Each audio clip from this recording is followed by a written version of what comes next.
Let's begin in Sudan, where thousands of people marched to the presidential palace in the capital Khartoum on Sunday.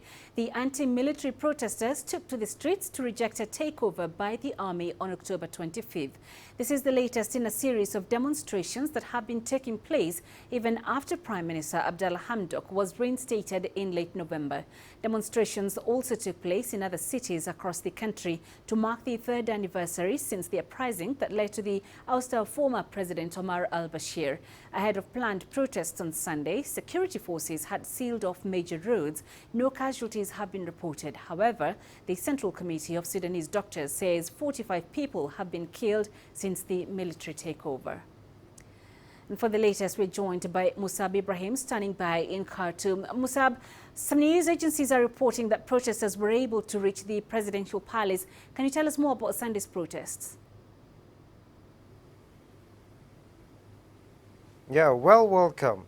Today, as we know, it's the great day for the Sudanese people, and it's the third anniversary for all of them. And we know after the procedure was being done in the 25th October, after the General Commander al-Burhan was making producers, and everyone was rejecting this kind of thing, and everyone wasn't pleased with it. So all the Sudanese people were gathering together and were fighting and asking for the rights and democracy. And all of them, they were rejecting this kind of procedures. And we can see a couple of weeks ago, all the Sudanese people, they used to be in the protest. Every 2 or 3 days, they go on the street asking for the rights and democracy, and they're refusing to be negotiate or to be in any kind of dealing with the army first. So today was the big day for them, and it was the anniversary day. And we can find there is a lot of Sudanese people. They come from cities, they come from many different states, in many different way of transportations, and many people, they came in foot. It was something was amazing. And we can find today's was not a normal day. So the protest start from 1 o'clock after all the army and all the police close all the bridge and close everything and close the market. And it was an off day for all people, no employees, no anything. It's an off day in Sudan. So all people start in demonstrating and gathering from many different points in the Khartoum.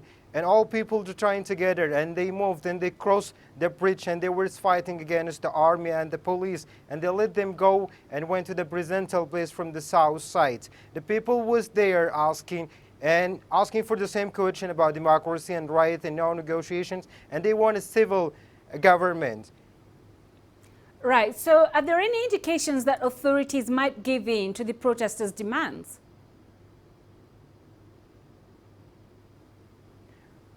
Well, actually, no. We can say the army force was refusing, and the people in the street are refusing anything because they don't want to negotiate with them. They don't want to change them, the policy. They want to do anything.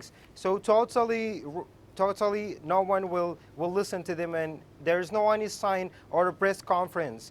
So we cannot predict anything, but we have to wait until tomorrow, see if there's the press conference from the General Commander, and see what's the last things. Back to you in the studio. All right.